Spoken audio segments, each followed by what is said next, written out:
Sometimes the most dangerous thing in our faith isn't disobedience, but familiarity. There's a quiet confidence that comes from knowing how something usually works. You've been here before and you've seen God move in this way. You remember what he did last time, and so without meaning to, trust slowly turns into assumption. In Numbers chapter 20, the people of Israel are thirsty again. They're angry, loud, and convinced that Moses has failed them. Years earlier, in a similar situation, God told Moses to strike a rock, and when he did, water poured out. It was undeniable. God provided exactly what was needed. So when the same pressure shows up again, Moses reacts quickly. He strikes the rock. The challenge is this time God had spoken differently. That's what makes this moment in Numbers so sobering. Moses didn't reject God. He doesn't doubt God's power. He doesn't abandon leadership. He simply acts from memory instead of listening. What was once obedience becomes presumption. Familiarity replaces dependence. And here's the deeper issue. Moses didn't just repeat an action. He relied on a method. He trusted what worked before instead of listening for the living voice of God in the present moment. Faith subtly shifted from a relationship to a routine.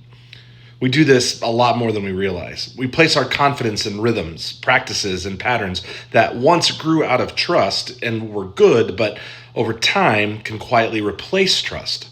We repeat prayers. We default to habits. We lean on spiritual muscle memory. And none of that is wrong until it becomes automatic, until we stop listening, until our faith rests more in the formula than in the God who first met us there. The danger isn't ritual. The danger is when ritual no longer requires attentiveness. A living God cannot be reduced to a repeatable outcome. Obedience is not transferable from one moment to the next without listening. Moses' mistake was not that he acted, it's that he stopped depending and treated a familiar situation as permission to disengage relationally. And the cost reminds us that faith is not about mastering a process. It's about staying responsive to a person. So here's the question we need to sit with today. Where might your faith have drifted from dependence to familiarity? Where are you trusting what worked before instead of listening for what God is asking of you right now? Faith is not proven by repetition. It is proven by attentiveness.